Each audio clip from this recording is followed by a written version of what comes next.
It is going for a run in Richmond Park because I need to clear my head after a very unfortunate demise of my previous business. And I need to think some difficult thoughts. And I couldn't even complete 5K, even though 3 years before I was climbing some of the highest mountains in the world. And that made me think, holy shit, I lost all my fitness and in a very short period of time. Why did that happen? How does it happen?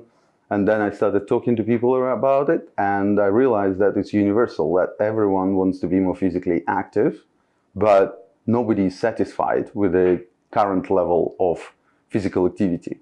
And it dawned on me, or us, because I was already conversing with my co-founders, that the reason why we're not active is because nature did not build us to be active. Nature built us to survive, which means we should preserve calories as opposed to spend them. And it is very difficult to fight nature. And this is basically what we do when we push ourselves to go in the gym or go for a run. And natural behavior is to sit as opposed to walk or do exercises. And that's where the idea that we need to create a reward mechanism for physical activity came from. And what's the easiest reward to communicate? Money. We didn't have money, we needed to create our own money. So we called it Sweat Coin, and now Sweat is the ticker, and the rest is history. I think that I climbed 4 out of 7 summits, probably. Elbrus, Kilimanjaro, Denali, and Aconcagua. It's a very difficult question to answer because this is like, what's the source of your being? But I've always been curious and I always wanted to make an impact.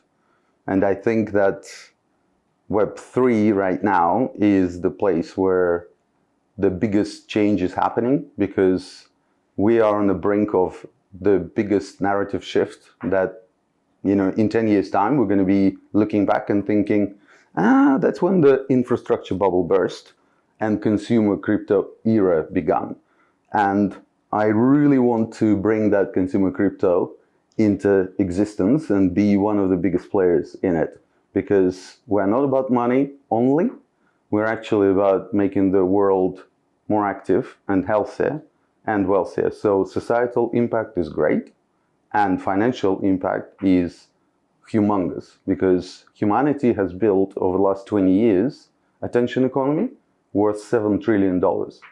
Being physically active and paying attention are very similar actions, both valuable to you, both have third parties willing to pay for them, and both are scarce. And if we build $7 trillion economy around paying attention, then why on earth don't we have even bigger economy around being physically active? And that's our ambition, to turn physical activity into movement economy worth trillions of dollars.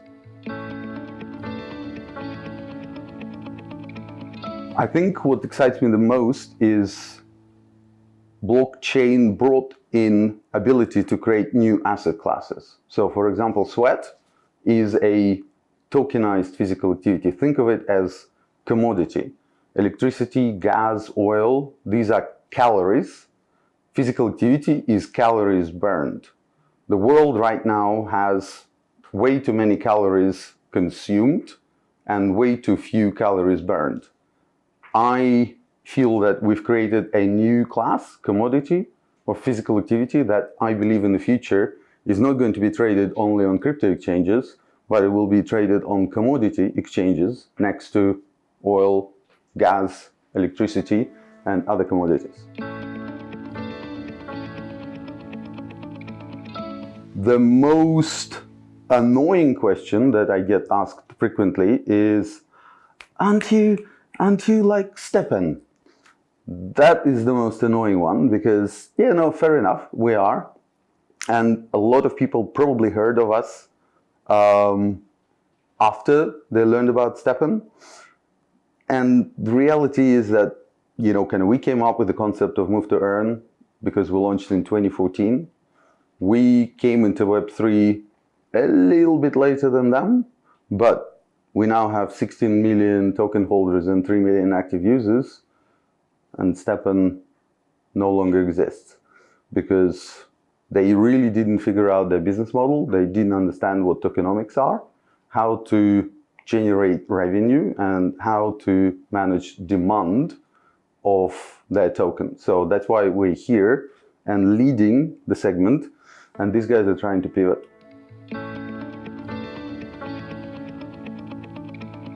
I think my favorite, and it's not a meme, but it still makes me laugh when people pitch me another layer 2. And this happened today already once. So it's just absolutely phenomenal. How many layer 2s do we have? Do we need? Or we don't need? It just absolutely flabbergasting for me that we continue investing into building infrastructure when we have more than 1,000 chains. But if you look at dApps with any meaningful number of users, it's less than 600. So if we call chains rails, then 1,000 rail companies are chasing 600 carriages to run on them, 0.6 carriage per railway company. It's crazy. We have way too many rails and too few carriages. That's the only, building carriages, trains, and making those railways used is the only thing that we need to be talking about, and we're still talking about investing into infrastructure.